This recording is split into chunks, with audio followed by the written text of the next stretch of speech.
Hi, and welcome back to the Comics Lair. I'm your host, Jim Nettles, and this week we're going to be talking about 60 years of the Avengers. But before we dive in too far, of course, we are sponsored by Heroes Aren't Hard to Find and Heroes Convention. You can find more stuff out about them at heroesonline.com. Let's see who all has jumped in to talk about some of our favorite people that have helped save the MCU. So, Jack. Jim. Would you like to introduce yourself? I'm Jack Cullen. I write Recollections of a Rune Knight, and I got a series coming out, a new book next month called Lott's Galactic Mess. Clay? By Action Comedy. I'm Clay Griffith. I'm part of Clay and Susan Griffith. We write the Vampire Empire series and Crown and Key. We've done some Flash and Arrow tie-ins. And we've written comics in the past, although not the Avengers, of course. Bobby?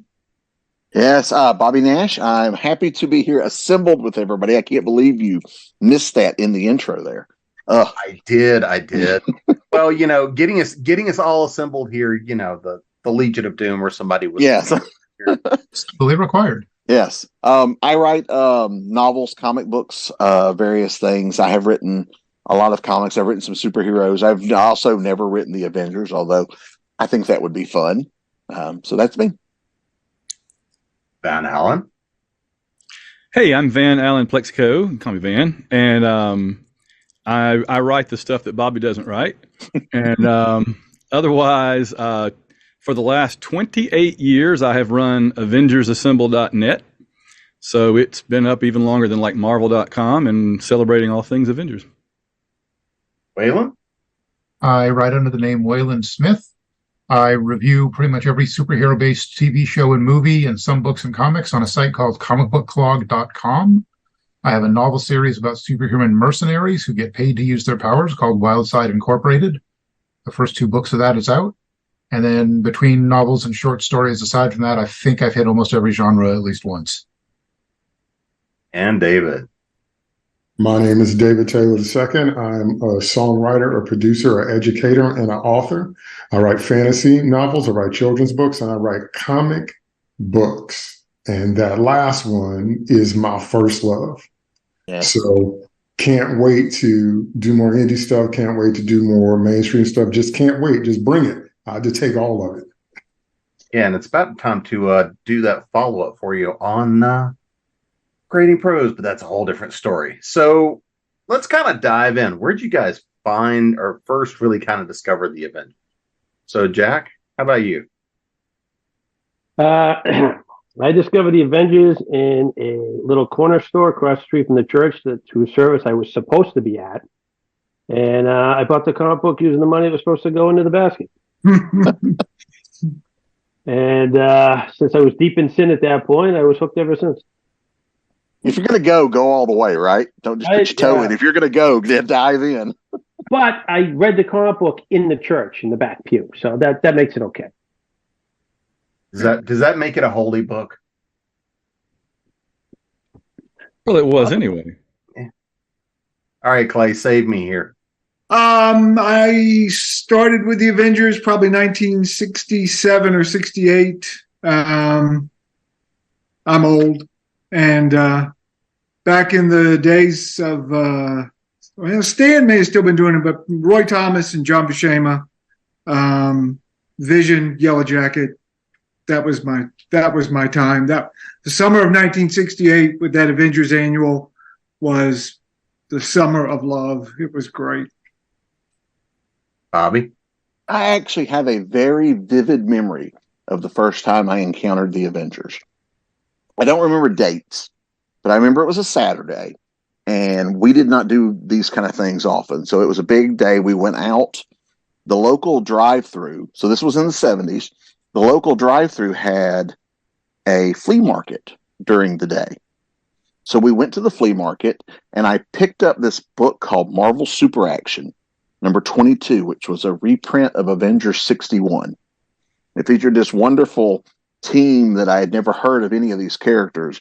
Doctor Strange, Black Panther, Hawkeye, the Black Knight, and the Vision. That was the team. And I just fell in love with it. I thought it was awesome. So imagine my disappointment later when I realized that's not the team regularly. But that was part of the reason I remember that day is I found this comic and I begged my parents to let me have it because they're fighting Ymir and Surtur, like Thor villains on the cover, these big giant. It was just awesome cover.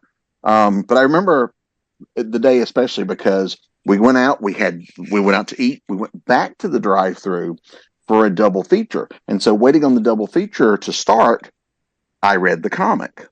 The double feature was The Jungle Book and Star Wars. So that was a big day for me. Wow.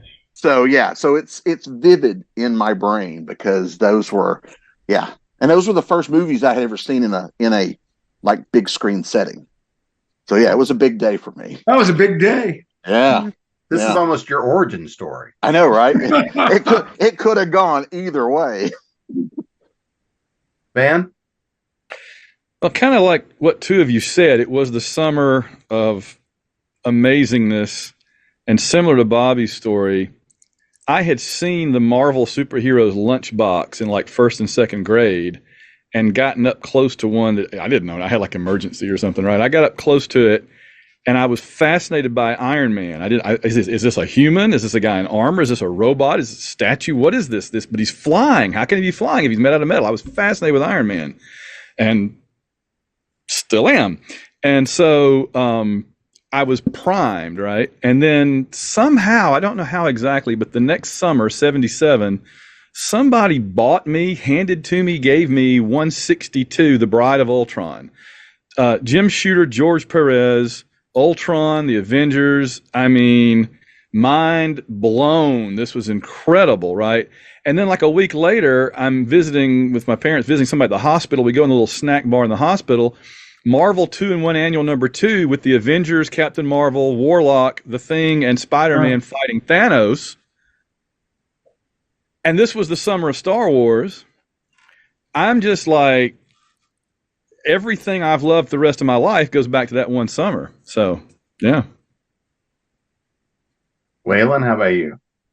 My mom and my stepfather used to go out to dinner or over to a friend's dinner, place for these very, very long dinners. And I was like 6, 7, so I was not interested in a very long dinner. But their friend had this closet, and the closet had piles of comic books that were taller than I was at the time. So they would leave me in the spare room, and I would read comics for hours, and I was just thrilled. They could stay and chat as long as they wanted. I didn't care. And that started my very lifelong love of comics. And I can't remember which specific ones I read then. And then on my own, I started skipping many years, I started buying a lot of comics, I'm going to say mid-'80s. And one of the first Avengers stories I can remember is, I believe, also the first appearance of Henry Peter Gyrick, when the Avengers were this huge mob and the government came in and said, we're cutting you down to 7 people no matter what. And then shortly after that was, among other things, a long-running subplot where the Wasp was going out with Tony Stark, not knowing he was Iron Man at the time. There were a couple of really good stories back then, and I've loved comics in general since then, and the Avengers have always been a favorite team. David? I actually got into the Avengers the way the movies presented them. I was following the individual founding members first before I actually read the Avengers, and I was much more familiar with each individual character. And then it was George Perez's art that attracted me to the Avengers, because the Avengers didn't and don't make a lot of sense to me, especially Kid Me. So Kid Me loved the Fantastic Four because they were a family. Kid Me loved the X-Men because they had their mutation in common. They had a common cause and common condition. Kid Me loved the Justice League because each one of them was the primary heroes from their city. And the Avengers baffled me. They had nothing in common. I kept trying to find a thread, and they have nothing in common. I was like, wow. But George Perez's art was irresistible. And then I got into the pivotal Avengers stories, everything everybody mentioned, the Korvac saga. Oh, yeah. I mean, just, a steel trip on it. When we met Jocasta, she first reminded me a little bit of Platinum from the Metal Man, but then I saw the tragedy of her life, giving everything about it. And Hank Pym and all his evolutions. So they grew on me because out of all the soap opera superheroes, they were the strongest with all this crazy drama that you just didn't make any sense. And I'm like, how's this going to turn out? I got to keep reading. Yeah, because so often some of them were at each other's throats at times. Oh yeah, especially Hawkeye fought with everybody, but Well, let's actually dive into. I mean, everybody's kind of started, cutting into which one of the arcs when they started. But Clay, I'm gonna pick on you with this one. What out of all the arcs you've read, seen, whatever else, what is your favorite Avengers arc? Storyline? Well, my favorite. Well, if we need a story arc, I guess it would be in the 80s. Oh crap! It's when they take over the Avengers mansion. What's it called? Oh, the Masters of Evil. Yeah. Assault on Avengers mansion. Right, that would be my favorite arc. My favorite period is the one I was talking about back in the 60s. But there's no extended story arc there. It's just changing lineup, and the art is so beautiful. But yeah, that again, that was John Buscema as well in the 80s. Not quite as pretty as his 60s stuff, I don't think, but still strong. That would be my favorite storyline, I think. What about you, Bobby? I really love the whole Stern, Buscema, Tom Palmer run that's a part of, that storyline's a part of. There's just a lot of really great stuff that happens in that. And so I have a lot of favorite, moments from that. But I got to tell you, one of the things that excited me most as an Avengers fan was Heroes Return, when Kurt Busiek and George Perez came on and rebooted it after Marvel had let the Image guys do a year of the Avengers. And there is just some beautiful storytelling in those first, 12 issues or so. And it was just amazing. And to me, I mean, when I think of the Avengers, I can't think of the Avengers without thinking of George Perez. He is Mr. Avengers to me. All right, Van, how about you? Well, on the Avengers mailing list years ago, we all kind of concluded that our favorite runs usually are the ones we started with.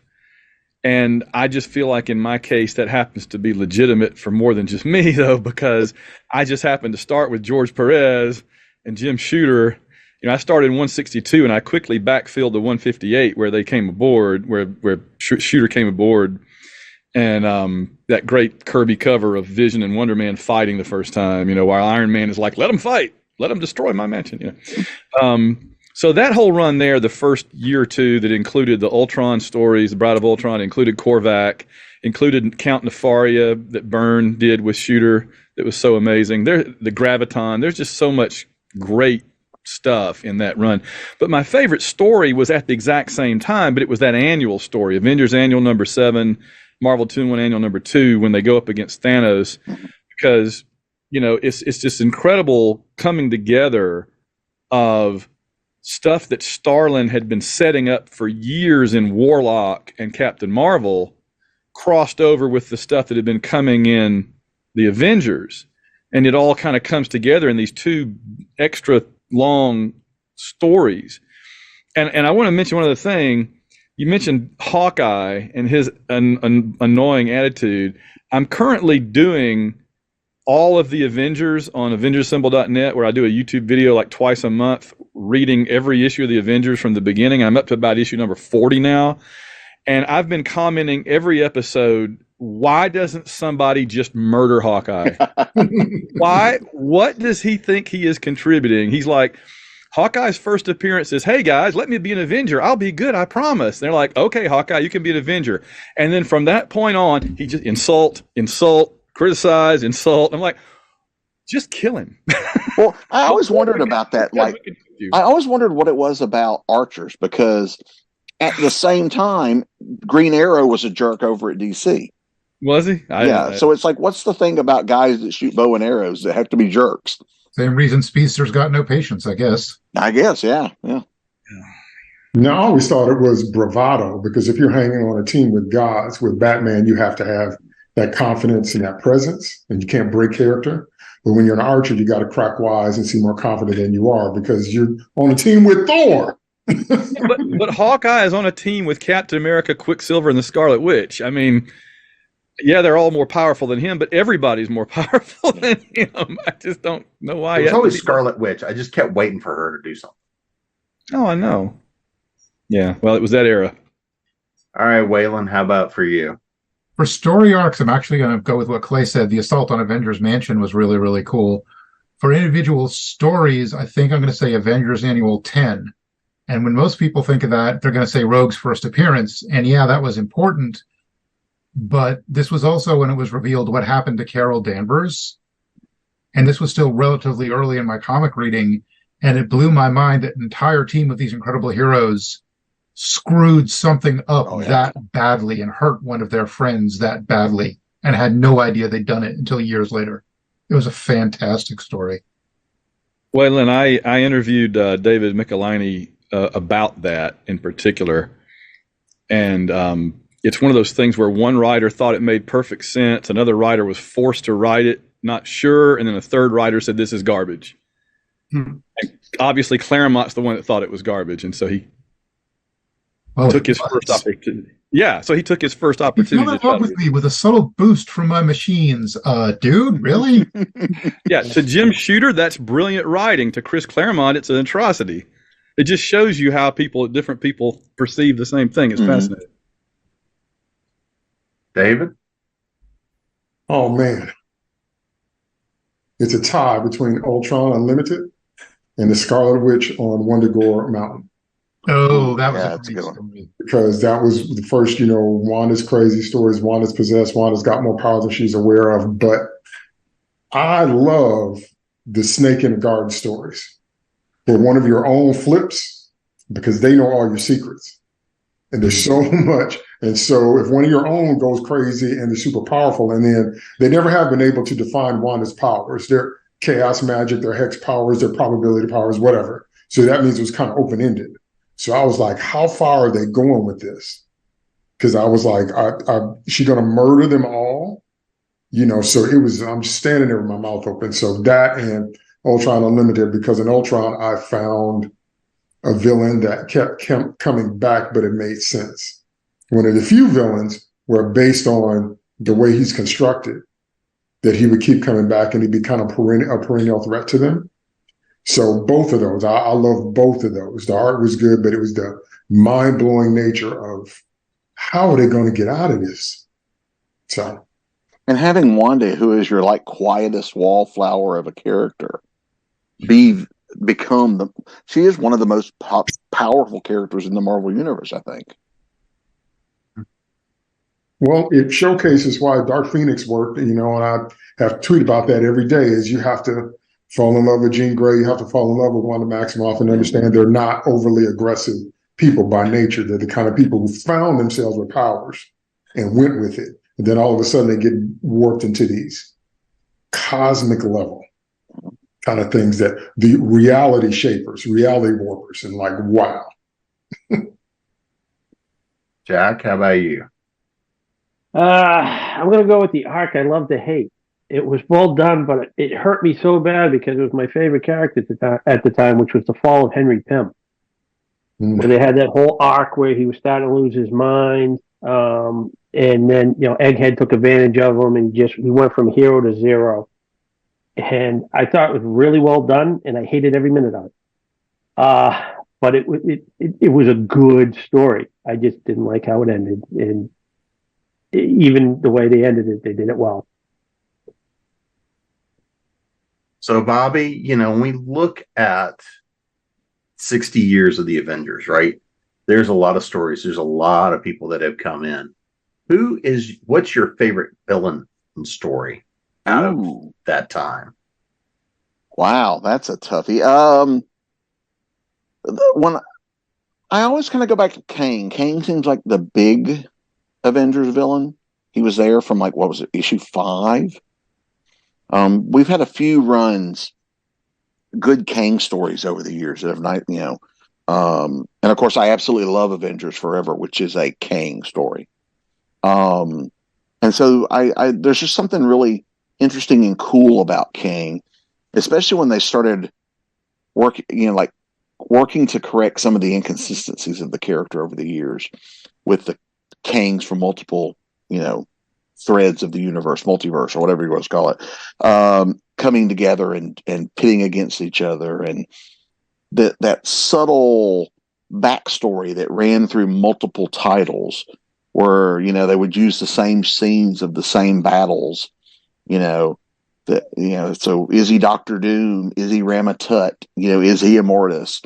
Is he an ancestor of one of those? Is he a descendant of one of those? Is he Reed Richards' father? Is he Reed Richards' brother? There's a lot of that. And over the years, I found that mystery compelling, even though I don't think they've ever completely answered it. Van? Yeah, I mean, obviously the big two are Ultron and Kang for totally different reasons. Kang's very subtle usually, and then Ultron is not. But they both have their redeeming features in terms of being a great villain. I think the thing with Kang for me is the same, and it's kind of the same reason I like Boba Fett.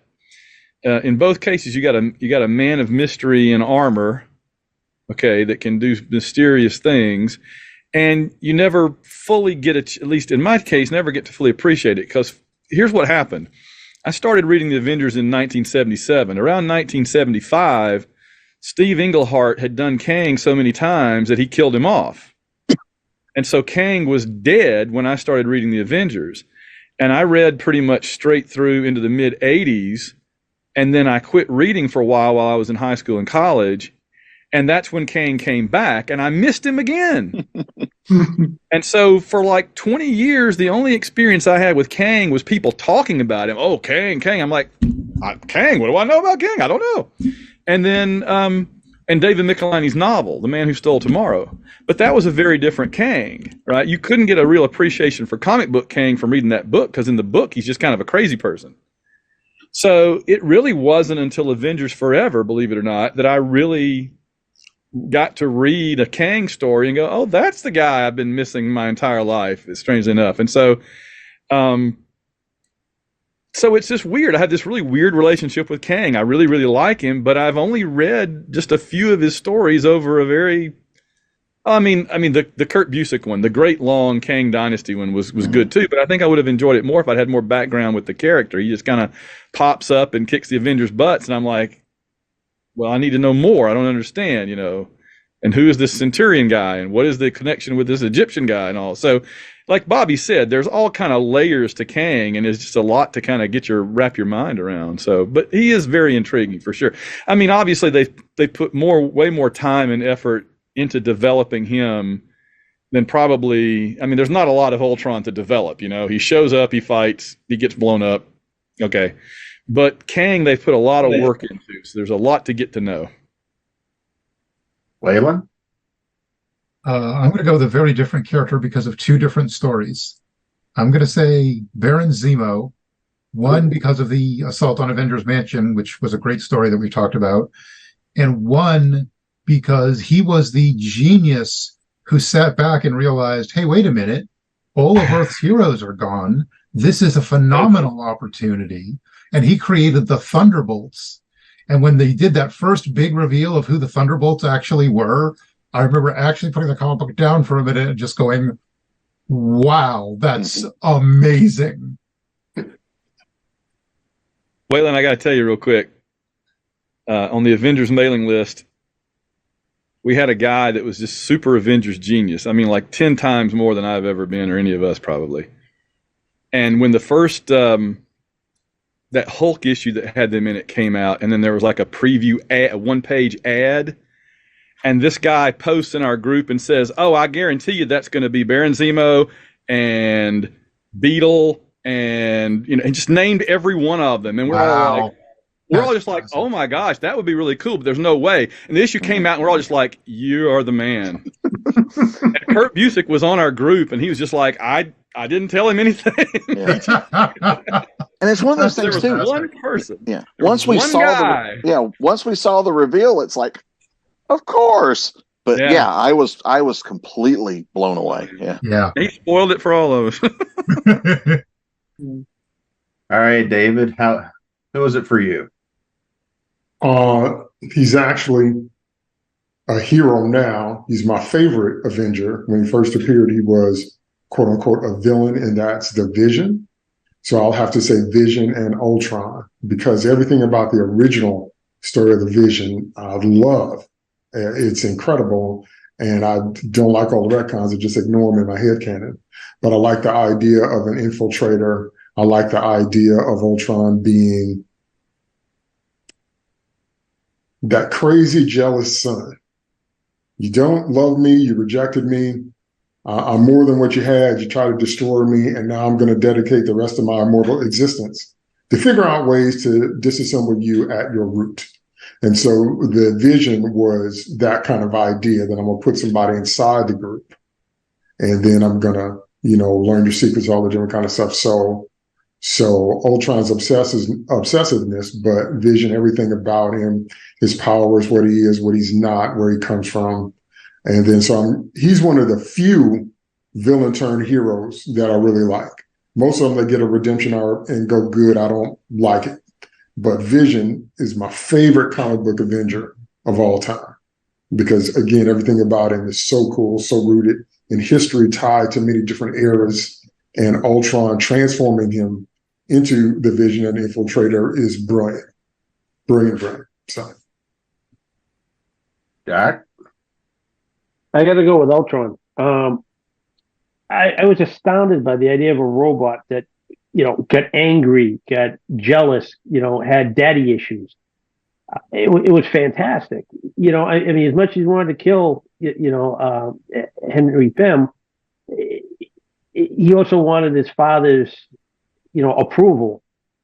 Here's a robot that kept trying to create a family. Get the Vision, Jocasta. It just, even the way he was drawn, I loved the design of him. I just thought it was a fantastic character over the years. I think maybe they jumped the shark down the road, but fantastic villain. I'll add something to David's Vision thing. I love the arc where Vision was leading the Avengers, and he, started taking more and more control, and sort of kind of accidentally started taking over the internet and becoming more and more, I got to control everything to save everything. I thought that was a great arc, and I loved how he started changing his appearances on that particular arc where he's wearing the polo shirt. That was a good one too. that's always my argument about AI, because people have been trying to argue me down on Twitter for years. And I was like, AI cannot make intuitive leaps, and they don't have gut feelings. They can emulate things that's in us, but they can't do stuff like that. So their conclusion is always the same. Skynet, Ultron, everybody. Well, humans are the problem. They got to go. Because they can't see the world any other way but ones and zeros. That's why I like Vision and Ultron, because they seem to defy that better than any other characters I've ever seen. Clay, what is it for you? I was always a fan of the Masters of Evil for various reasons. One, they had no continuity whatsoever. They were usually different people every time a Masters of Evil showed up. It's as if this name just sort of existed as an open IP, and whoever wanted to own it decided, this month it's, Radioactive Man, next year it's Grim Reaper. Oh, we're the Masters of Evil now, and let's print up some letterhead and go with it. And it was always a good spot for sort of low-level, I don't want to say nobodies, but the Melter isn't exactly Magneto. But it was just cool to see these guys kind of hang out, and they usually yell at each other, and they live in the sewers for a week and attack the Avengers Mansion and usually get their asses kicked. And you get 2 issues out of it and move on to Ultron or Kang.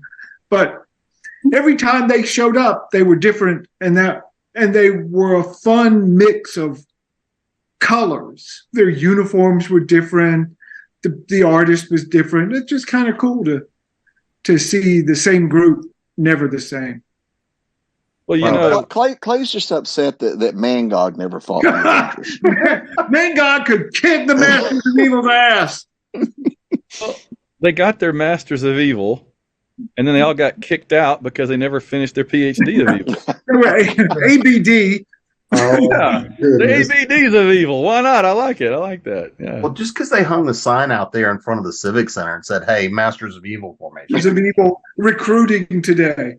Look, guys, it's my dissertation. Why I hate Captain America. Exactly. There's I a think story. Baron Zemo is Baron Dr. Zemo. He got his finally. Oh, yeah. That's a very German kind of thing, Baron Dr. Zemo. Exactly. Yeah. Well, I think that the Thunderbolts plot was enough to get him the PhD in evil. Oh, Which- absolutely. That was Whichever his- institution awards such a degree. So let's play the other direction. Which book, which arc was it that you just went and said, "What the hell are they doing here?" Which is the one that you were like, "Oh yeah, this is not a favorite for me." All right, Van, you're up first. Where to begin? Oh I think man. I know the answer to this one. No. Well, there's several answers because the fall of Henry Pym was what got me out the first time, but it kind of came along the same time that the quality had really dropped off. You know, Shooter kind of had come and gone and come back, and Perez had gone. The art had gone downhill. They had one of the Colons drawing it, who's great at drawing Dracula, but I don't want him drawing Avengers type people. That one I did not like, and that kind of got me out for years. And then when we came back and got the Avengers disassembled, that led into the Brian Michael Bendis era, which I thought was the biggest waste of trees that's ever been. Pretty much that they would print whatever that was supposed to be was just depressing, and so that got me right back out again. So those two drove me away from comics for years at a time. Wayland? I don't remember exactly when this was, but somewhere in, I think, the early 90s, that whole mess when Dr. Druid was sort of taking over the Avengers, and everyone seemed to be okay with this. And it wasn't like, it was a team that, if I remember right, there were no real big names on at that point.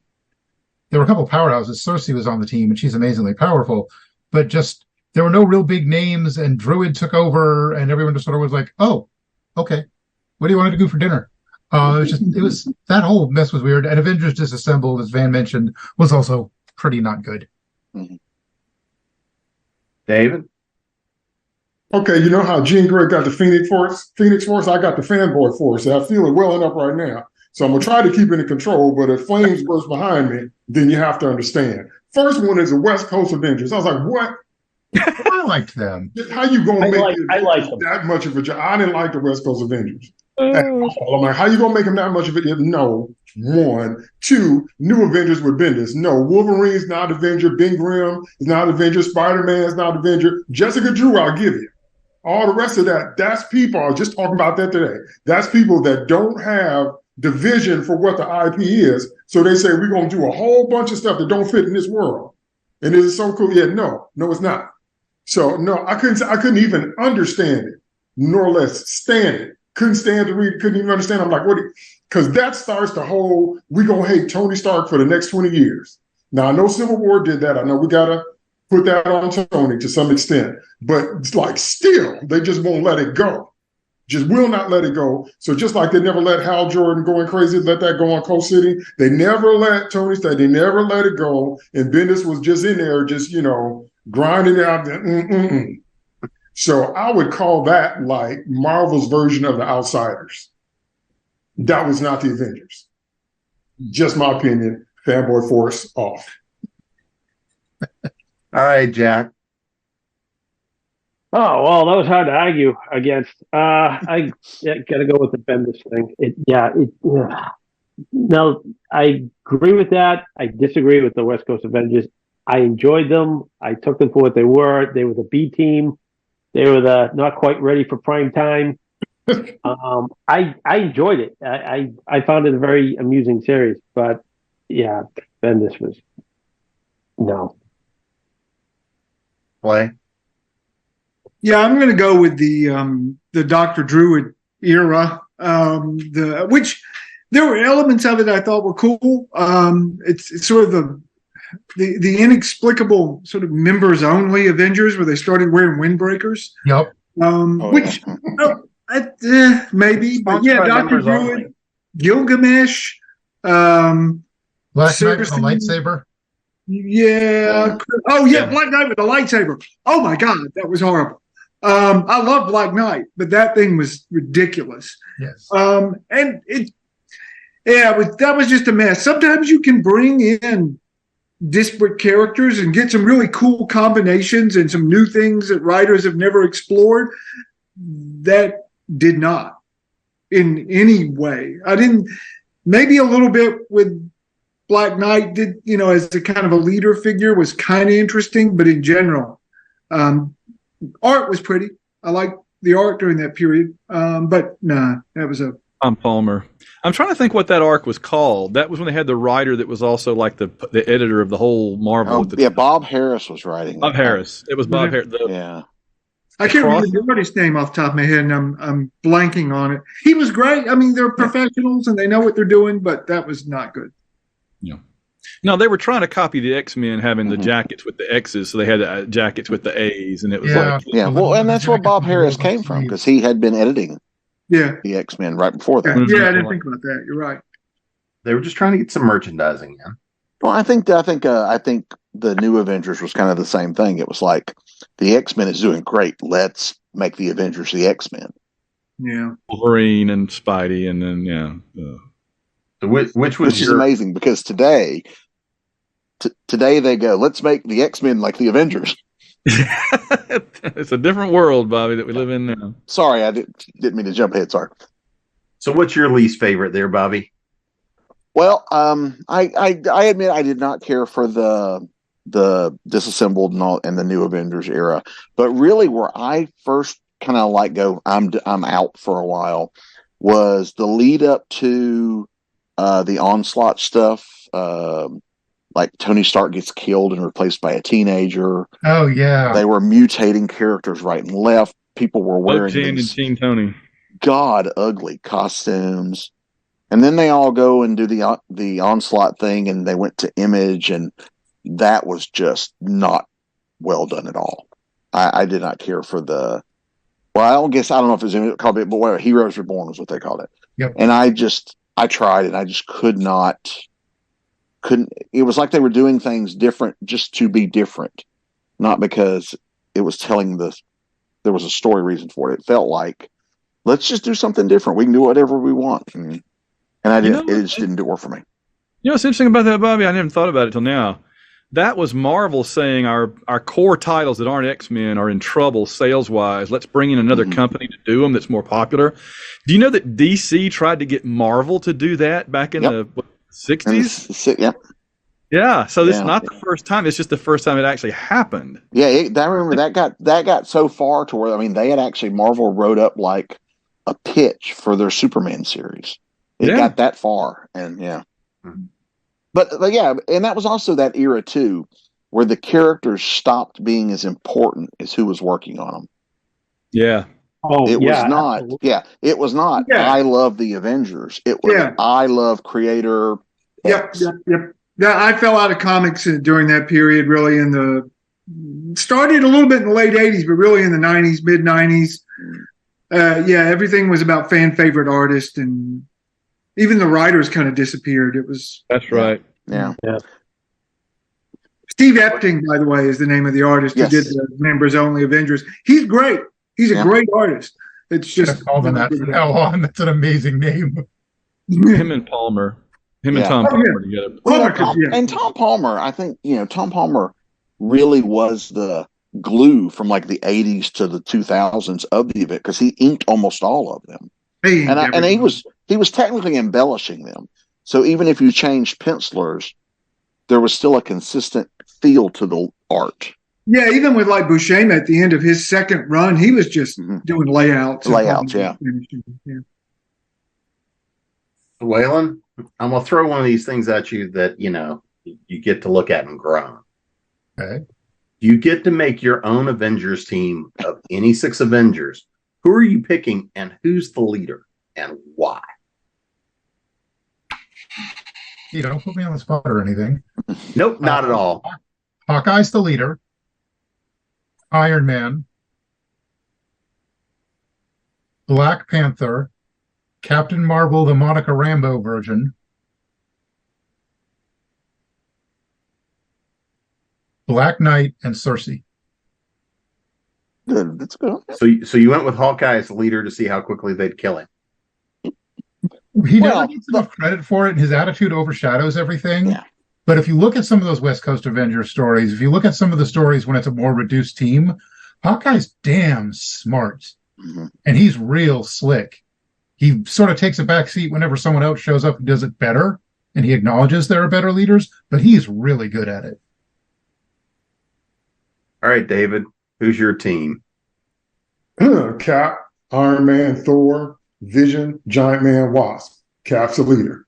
Reason Cap's a leader is because he knows how to think tactically and he knows how to maximize the powers of everybody on his team. And he can put together a plan on the fly faster than any of the people named. Even though they're all intelligent, they don't have tactical, strategic, military, or fighting intelligence. And that's what you need if you're going to lead half a dozen of the Avengers. Also, there's enough power on that team and enough different kind of power to handle just about everything that would come at you without having to call backup. So Cap, Iron Man, Thor, Vision, Giant Man, Wasp. Jack? Cap as leader, Wasp either co-leader or second in command, Spider-Woman, Thor, Vision, and Quicksilver because I always like a speedster. You just want to pull him over a ticket. Clay, who's your team? I think I'd go with Cap as the leader. I'd go with Goliath, Hank Pym Goliath, because like you like a speedster, I like a giant guy. Black Panther, Wasp, Hercules, and Swordsman. Ooh. Bobby?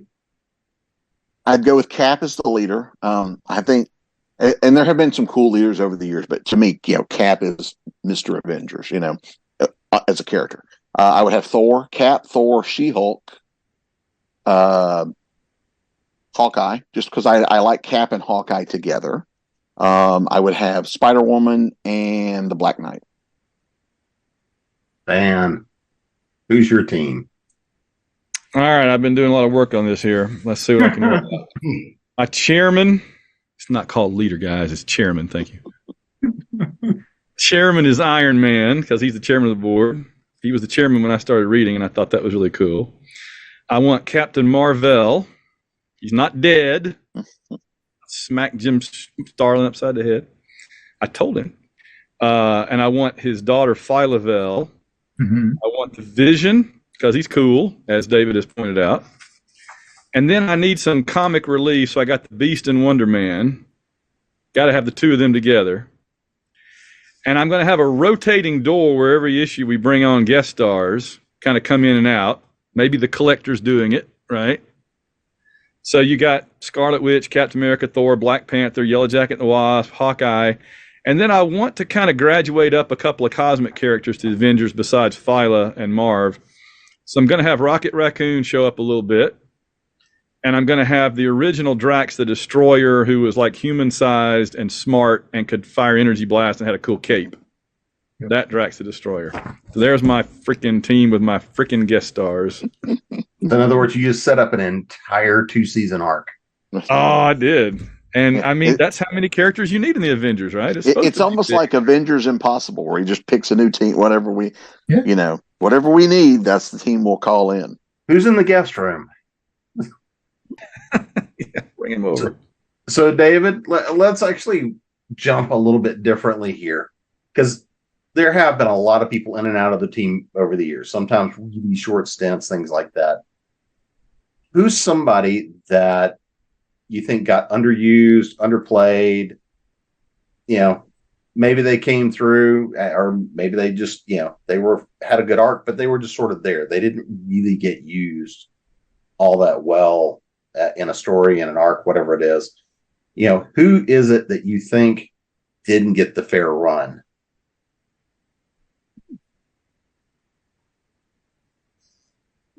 I've got to say, on some levels, Hank Pym.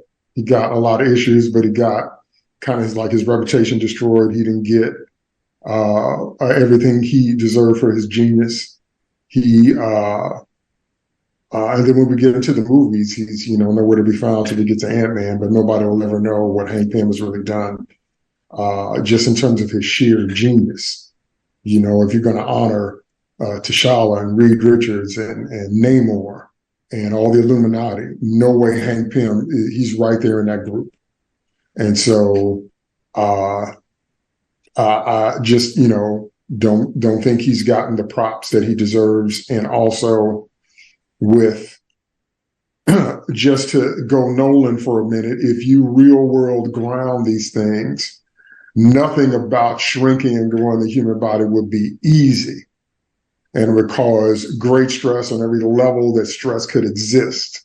So for him to be able to master any type of technology like that and be able to use it over the years and all the different kind of stuff he could do, from communicating to ants and commanding an army of insects, because you are unstoppable if you can command insects.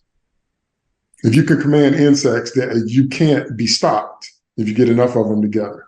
So just everything that he's done, his name is just doesn't seem like it registers on the highest tier it should. And I understand the whole cancellation thing, but I don't think that, it needs to be balanced with all the good stuff he did, his inventions and genius and all the different kind of stuff, I think. So I think he got the shortest end of the stick, all things considered.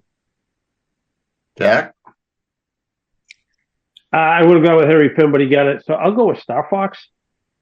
He went from, he went from a likable, likable, character that kind of bounced off She-Hulk during that time period to all of a sudden he's on trial because they think he's hypnotizing women. And I think he kind of I think there was a character they could have used better. And then when they actually did use him, I think they just, they just put him on trial for a quick couple stories, and then he wound up on the pile. Clay? Well, I already mentioned Swordsman briefly with his beautiful purple costume. So I'm going to mention Stingray with his beautiful red and white costume. And he's cool. He looks cool. He flies cool. He's I just would have liked to have seen a little more Stingray if possible. Bobby? Yeah, I agree. Stingray was cool. I like Stingray. Actually, I'm going to go back to the very beginning. I think the Hulk. He's a charter member of the team. Issue 2, he's gone. He did all right for himself, but as an Avenger, he made a living. He's out there, Sorry, the who? Yeah. But it's one of those things that and I think for the better. I don't think the Hulk worked in the team setting. But then the other one, I think Clay mentioned it earlier, was Gilgamesh. It's like one writer introduced Gilgamesh. That writer left, a new writer come in. The first thing they did was a story to get rid of Gilgamesh. Not called the forgotten one for nothing, buddy. Yeah. All right, Van. Who is it for you that you think they could have used better or more?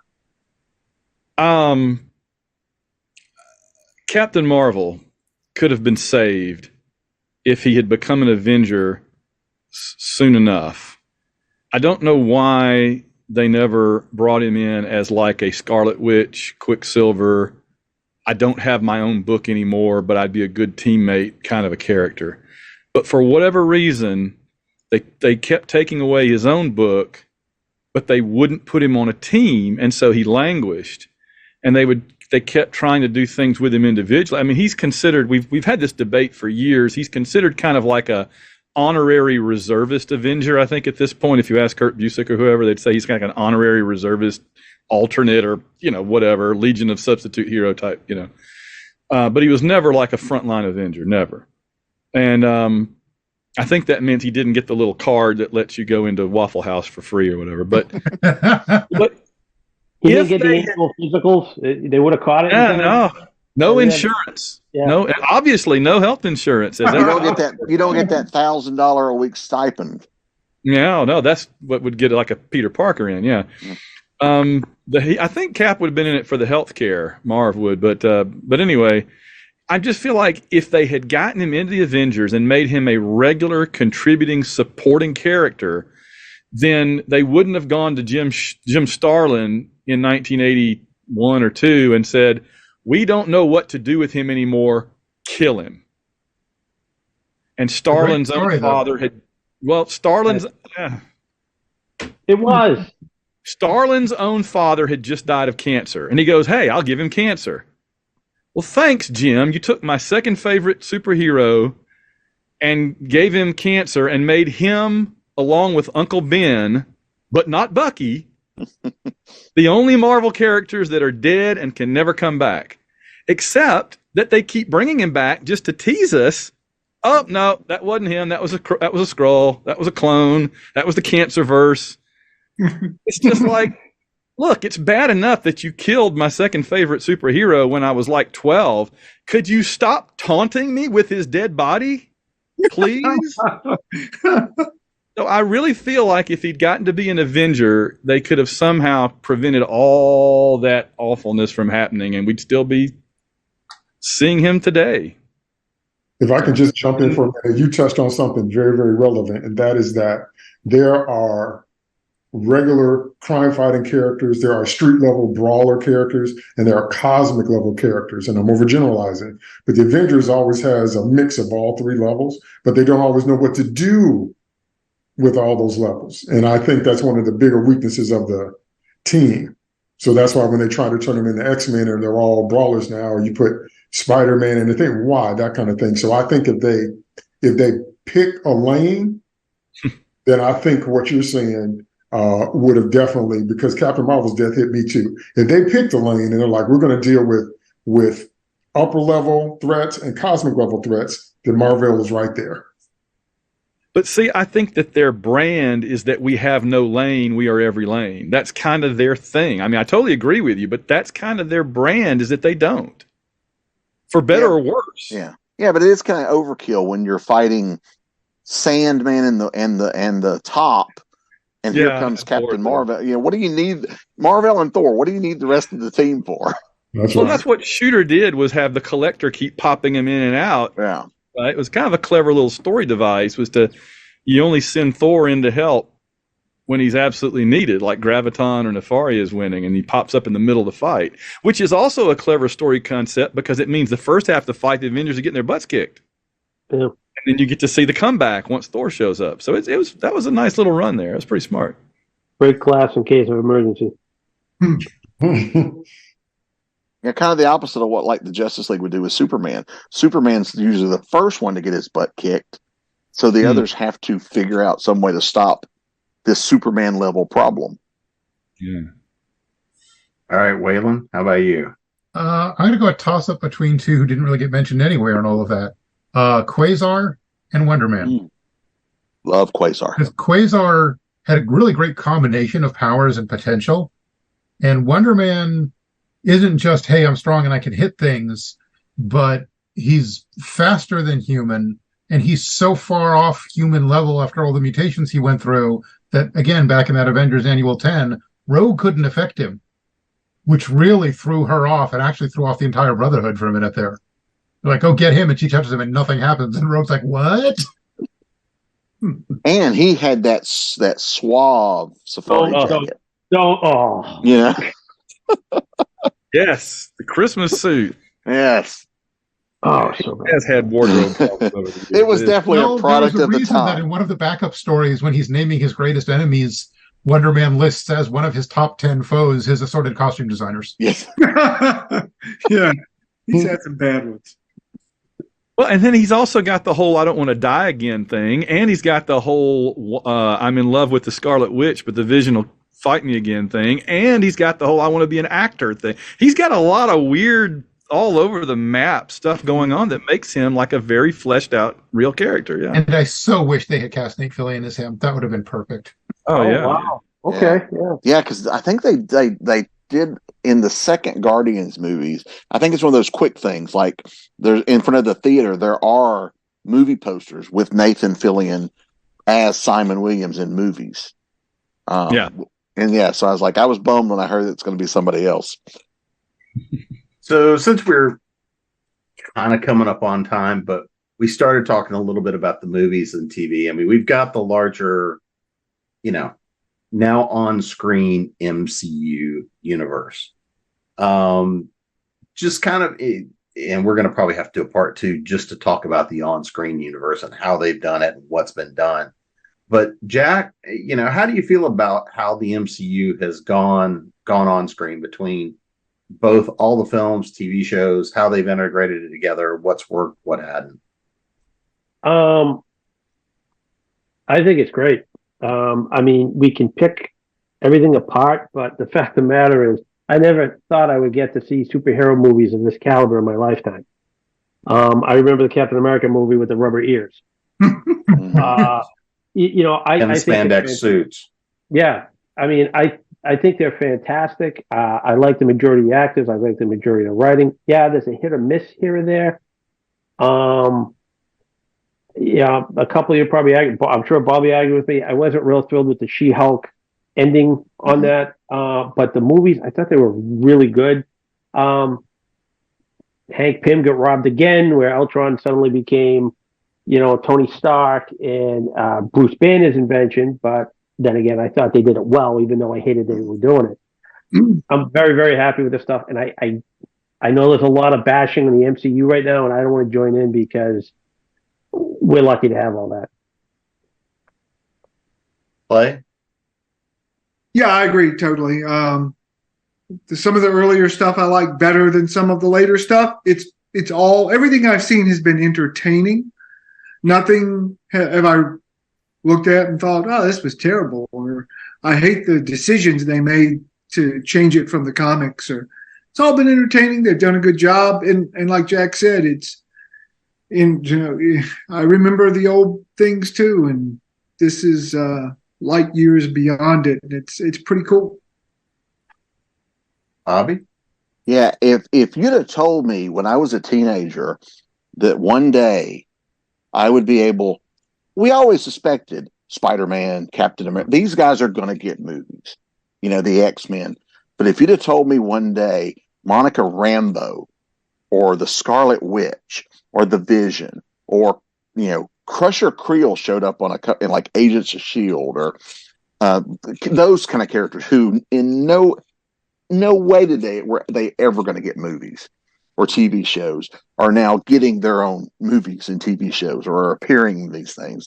And they're good and they're enjoyable.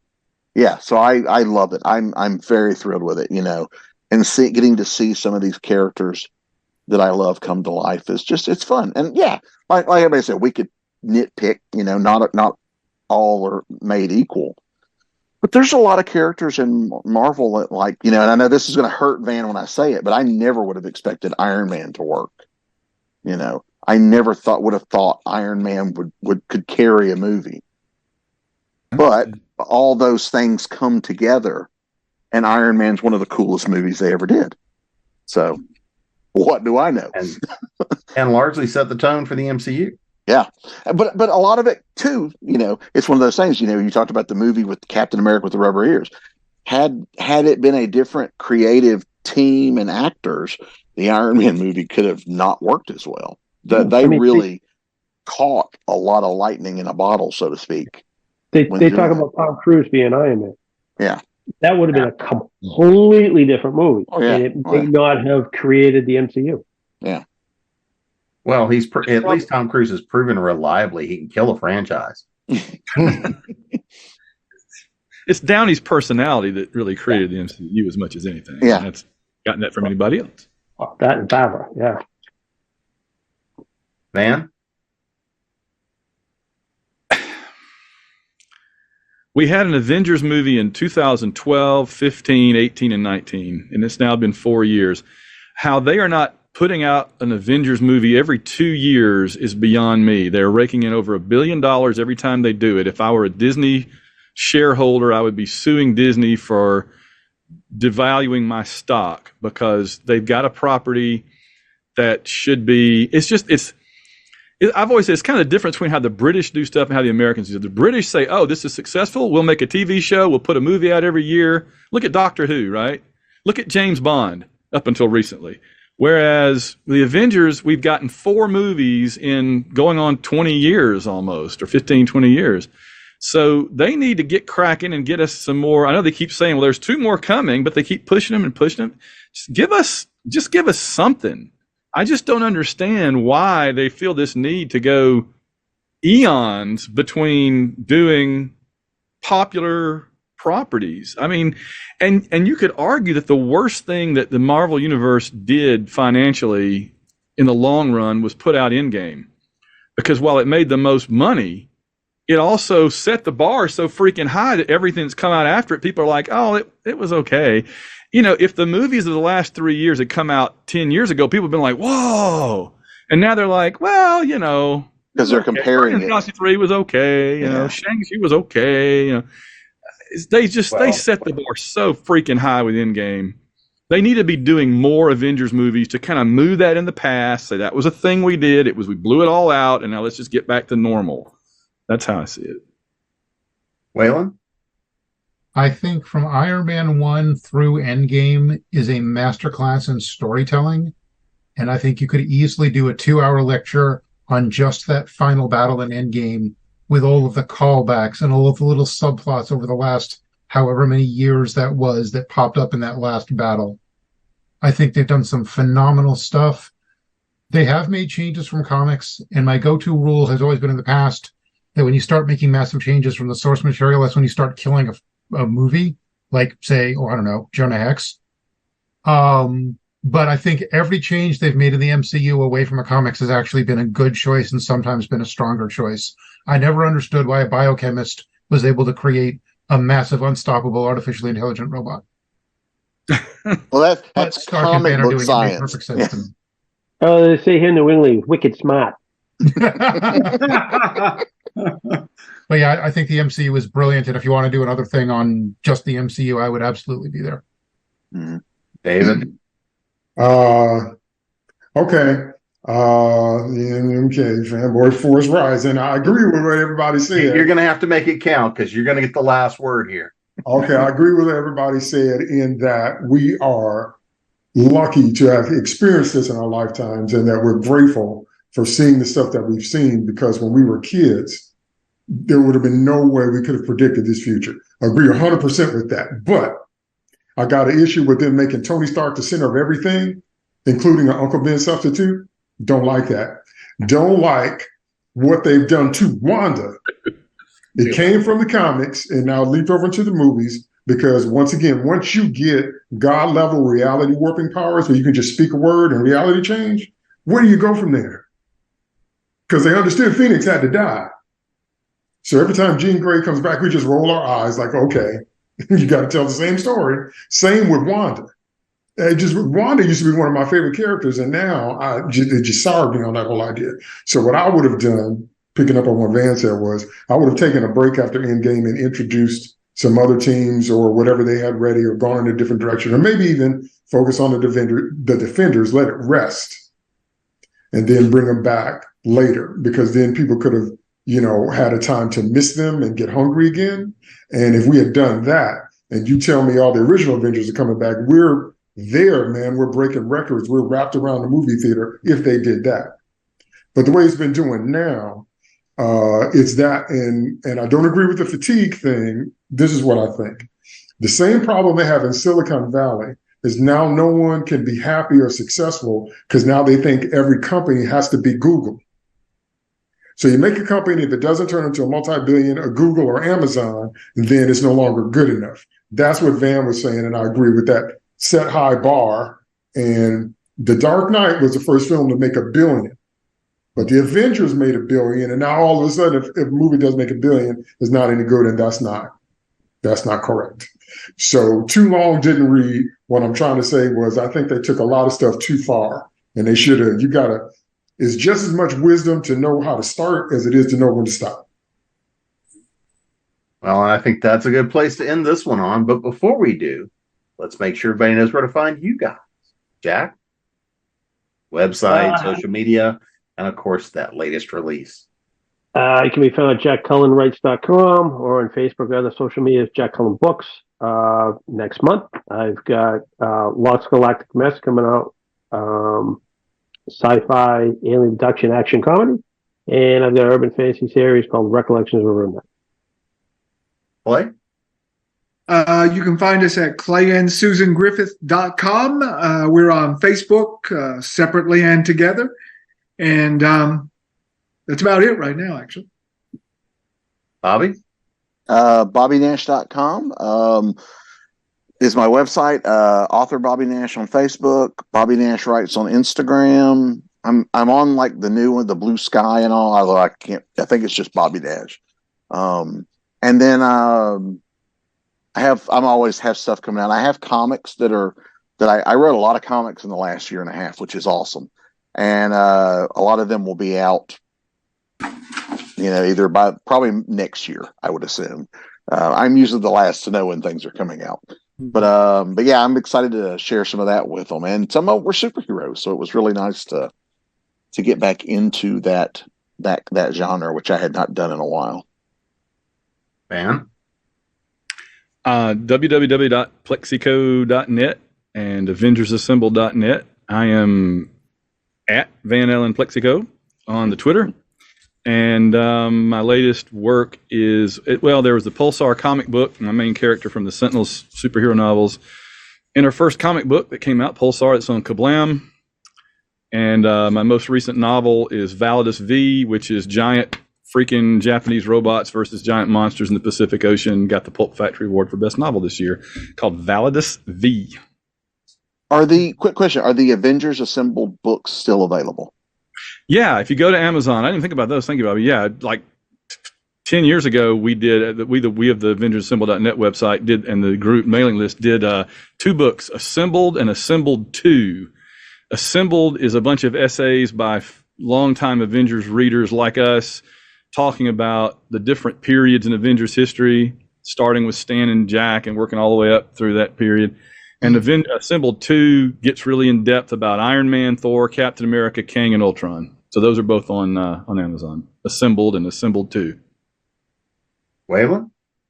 At Wayland Smith 1 on Twitter. I still want to find who beat me to that. My superhero reviews are on comicbookclog.com. My Wildside novels are on Amazon or wherever else you care to look for them. I'm most of the way done with book 3 in that. My urban fantasy Tools of the Trade should be getting re-released back in print any day now. And as of when we're recording this, at least next week, I will be at DragonCon. Yes. See you there. Yes. Yep, I'll be there too. All right, David. DT2 Comics Chat. That's where you can find me on Twitter. I'm on Twitter every day. I also have a YouTube channel, same thing, DT2 Comics Chat. My latest release behind me, my Nephilim Wars series of book 2 is out. I got it to my supporters first, and so it's going to be available probably before the end of the month. And I have a major announcement before the end of this year. Major, can't wait. And I'm Jim Nettles. You can find me at jamespnettles.com, authoressentialsworkshops.com, speculativeffictionacademy.com, creatingpros.com, and of course here at ConTinual. And we'll see you guys again soon. I got to make these guys disassemble.